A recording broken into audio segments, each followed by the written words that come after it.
Hey guys, today we are going to be doing a message on Genesis chapter 50. We're really focusing on verses 15 to 21, which is part of the reading for this week. But, you know, that whole chapter gives us a bit of a story. Now, I recently lost an uncle. He was suffering with cancer, and it began to eat him up, and eventually he just stopped eating and passed away. And as a Jewish family, we have a practice called the Shiv'ah, and the Shiv'ah means that the family will sit and not prepare food and not do anything, and everyone's supposed to bring food to them and help them and visit them in their time of mourning, which, as the name is supposed to sort of make us remember, Shiv'ah means 7, so for 7 days. And when you go to a Shiv'ah, normally you're encountering the family that's mourning, but in many ways most people are saying many of the same things, which is, it hasn't really hit me yet. I don't think I've really, realized that he's dead. It's a difficult time, and you recognize that the people that you are with, in most cases, at the beginning of a long process, especially when, and this is the immediate family. So that was his wife, my auntie, his children, the grandchildren. I don't think they were young. They didn't really sort of understand what was going on, but the kids were there. And so it's hard and it's difficult. And it's a time when all sorts of things can be said, things can be communicated, emotions can run wild. And that's kind of the scene that we find here in Genesis chapter 50. The chapter and its beginning, first 14 verses, is really about how Jacob gets permission from Pharaoh, and being, the guy most powerful after Pharaoh in the whole country of Egypt, needs that permission, gets some time off to go and bury his dad in the cave of Machpelah, which is where Abraham and Isaac are buried. And he takes his dad to go and bury him there.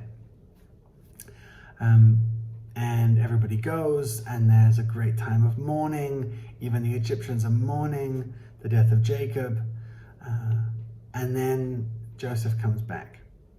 Now, here in our passage, I'm going to look at this 3 different ways. All right? I'm looking at it theologically, then emotionally, or in the familial way of reading through our passage. And then I'm going to choose a third way to look at it, and focus on something that we all call authorial intent. It's a Bible school word. It just means, let's take a think about what the author intended to say through this passage, which is the way that we're supposed to look at it, believing that both God and a person guided by God wrote each passage in the Bible. We want to find out what the author intended because of that. But let's start off with just a theological way of looking at it. And in every Bible school that I have been to, and in the 2 that I studied in, this passage is looked at very quickly by going straight to verse 20. Every theology professor or Bible professor is going to zip you down to verse 20 in most cases. And verse 20 says this.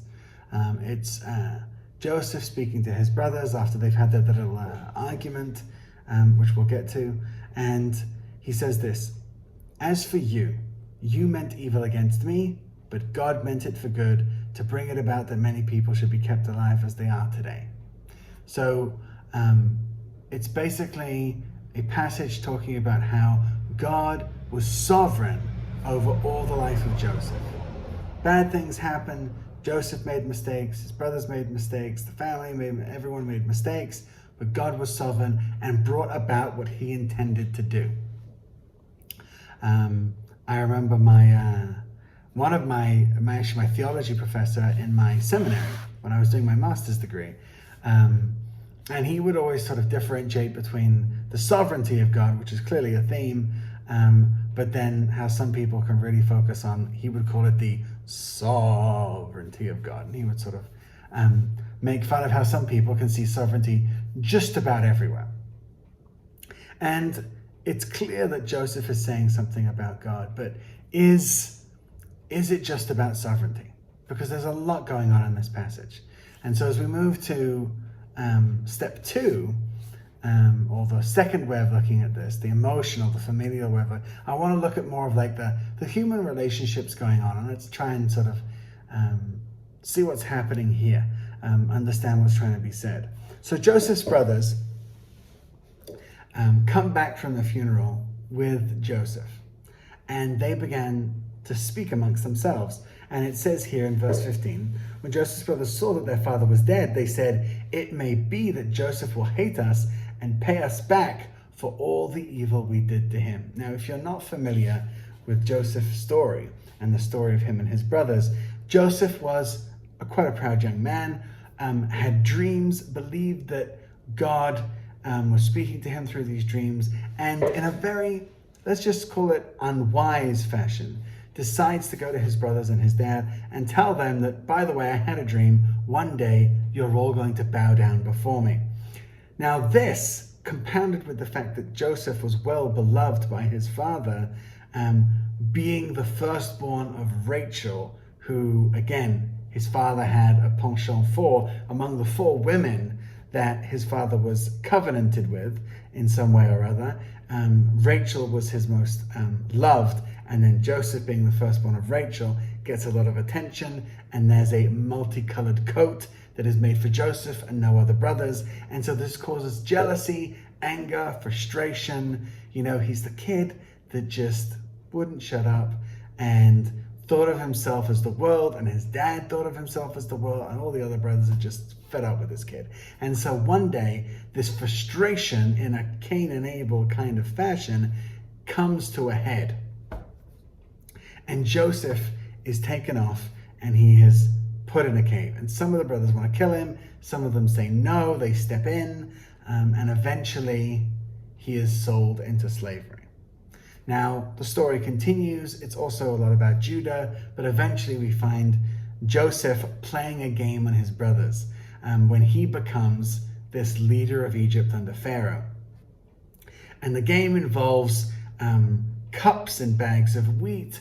And to make a long story short, eventually Joseph reveals himself as the brother that they thought they'd killed, and they have a great big, a hugging session. All right, there's lots of crying, and there's lots of weeping, and oh my goodness, and I am sorry. And there's a great big turnaround at the end, and there's a big love fest that goes on, and eventually Jacob is brought to Egypt, and everybody loves each other again. So that's the story. But what's clear here is that when this love fest took place, and because of this mourning, maybe the brothers didn't feel as forgiven as they should have. And so they come up with a story that, from the reading of the text clearly isn't true. They're afraid that Joseph is actually going to have now his revenge, that he didn't really forgive them, which only reflects their own lack of self-forgiveness. They didn't really forgive themselves for what they did to Joseph. And so they come up with the story. And so this is what they say in verse 16. Your father gave this command before he died. So they basically play it like, by the way, Dad told us something, and he didn't tell you, but he told us to tell you. He said, say to Joseph, please forgive the transgression of your brothers and their sin, because they did evil to you. And now please forgive the transgression of the servants of the God of your father. So they come before him, they get on their knees, and they say, Dad said before he died that we should tell you to forgive us So please, please forgive us. And Joseph is sitting in front of this thing, this story that's delivered to him. And this is how verse 17 ends. Joseph wept when they spoke to him. Joseph just sat there and cried, realizing that the forgiveness, the relationship, the love that he thought he had with his brothers wasn't actually there. And he's weeping and he's crying because the brothers have felt the need to come up with a story to protect themselves because they think that Joseph could actually do that. And I don't know if you've had relationships with people where there's been a problem and now you've forgiven each other and you think you've moved on, but then all of a sudden you realize that they haven't. Or sometimes you may realize you haven't, and there's, you realize there's stuff you still need to talk about. So Joseph, he cries and he weeps because he realizes that the forgiveness that he thought was there isn't there. And so this passage becomes about forgiveness. And Joseph, even then, when you hear Joseph's words, by the way, in verse 18, the brothers sort of compound this by saying, "We are your servants," and they bow down to sort of maybe if we become his servants, he won't kill us. And then Joseph says in verse 19, "Do not fear, for am I in the place of God?" And then the verse, "You meant evil, but God meant it for good to bring it about." So yeah, you did something messed up, but God did something good through all this. And verse 21, he says, "So do not fear, I'll provide for you and your little ones." And he comforted them and spoke kindly to them. So Joseph has to re-forgive his family. He has to re-forgive them, go through this process one more time, go through this grieving. So it's like you've got dad happening on one side, and then the brothers are freaking out. And so Joseph has to summon the strength to love and forgive his family again. And so there's this message of forgiveness that comes through. And so God isn't just sovereign above the situation and seeing what's going on, but he's intimately involved and pushing them towards forgiveness. So that the grieving, the forgiveness that takes place. And it reminded me of a story. I'm sure you've heard of Corrie ten Boom. If you haven't, please, press pause, go find out about Corrie ten Boom and then come back. But Corrie ten Boom, to make it brief, is someone who was placed in work camp, Nazi work camp, during the Second World War because she was discovered for having hidden Jews in her home, right? And so she's in a work camp. And after the war, she survives.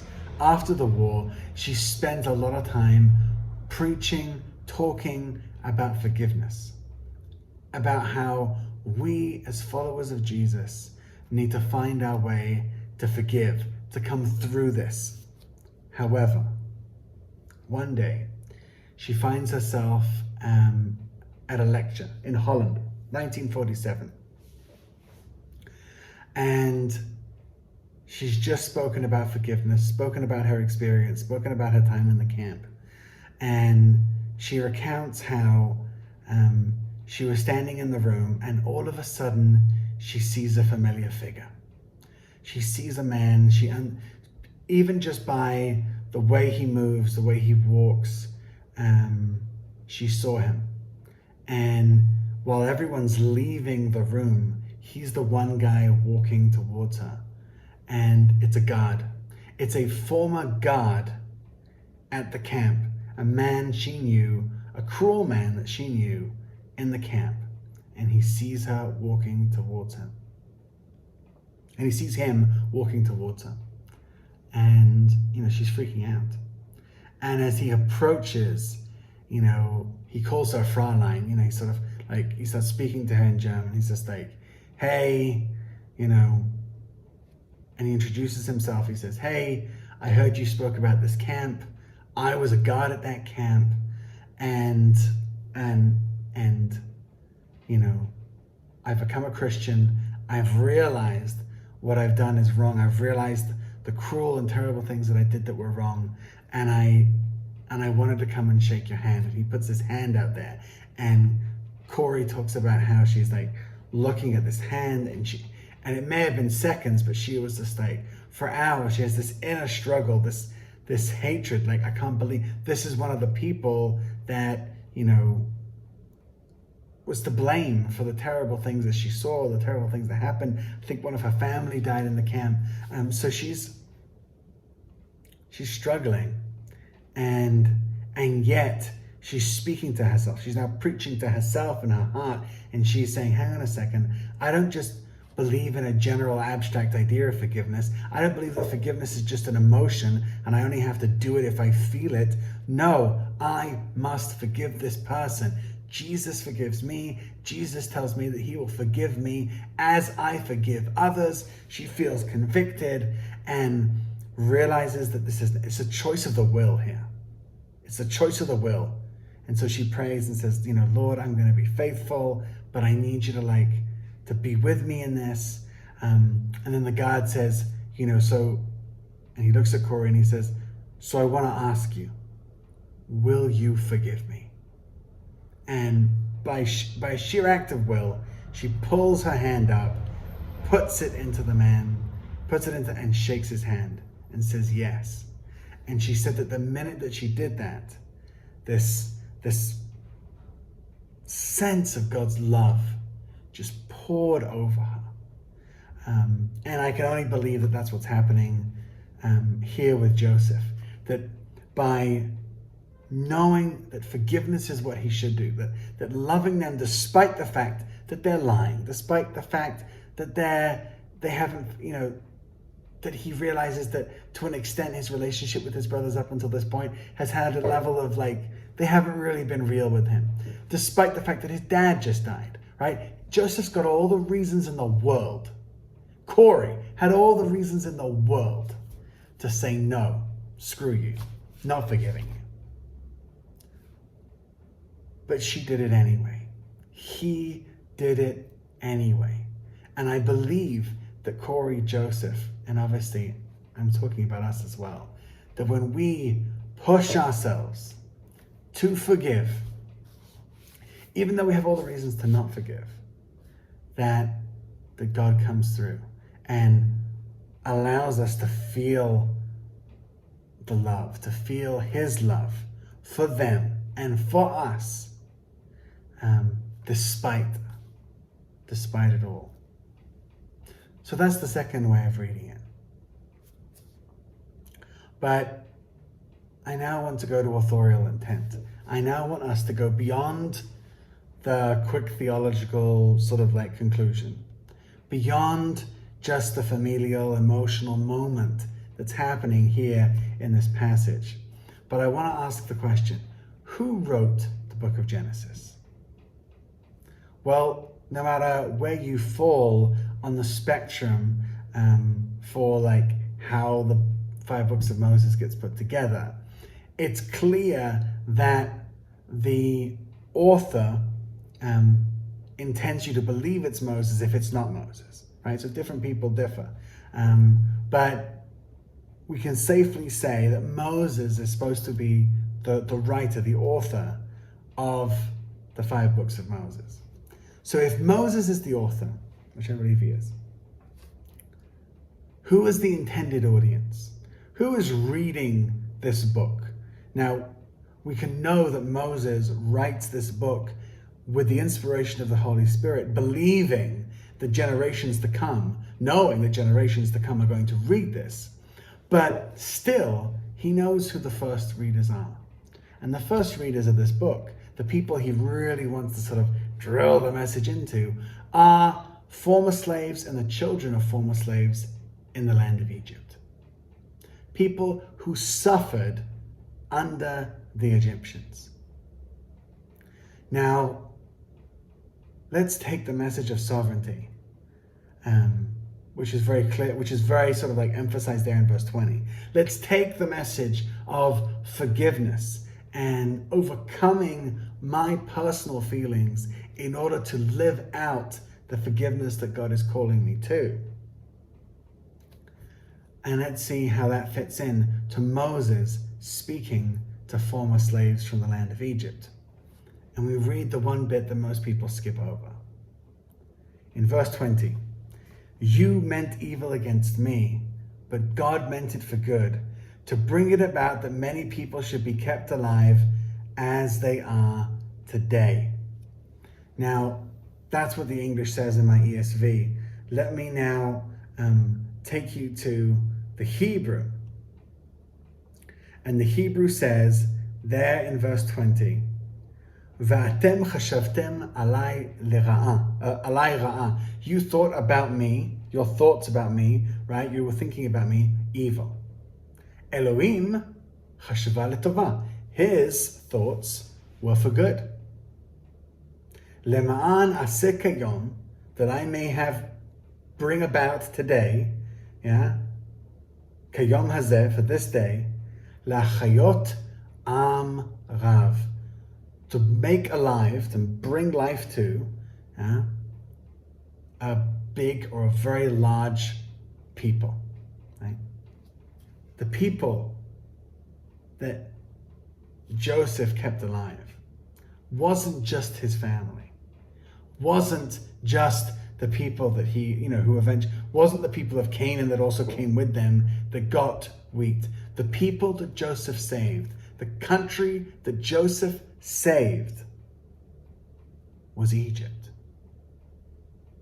Now I, as a former slave, I'm reading the book of Genesis as the history of my people. There's the story of creation. Then we've got, the evil that's in the world. Oh, okay, I'm getting, this is the problem with the world. And then Abraham and Isaac and Jacob, and I'm part of this family that essentially are given the task to start the passage for the salvation of the planet that's gone wrong because of sin. But right here at the end of the book of Genesis, just before Exodus begins, just before I pick up the scroll that talks about what, Moses being born and, the people, I suddenly read, why was my family in Egypt? Why were we there? What was the purpose of us? Why did we get stuck in this land? And here's the purpose. Because Joseph was sent there to keep the Egyptians alive.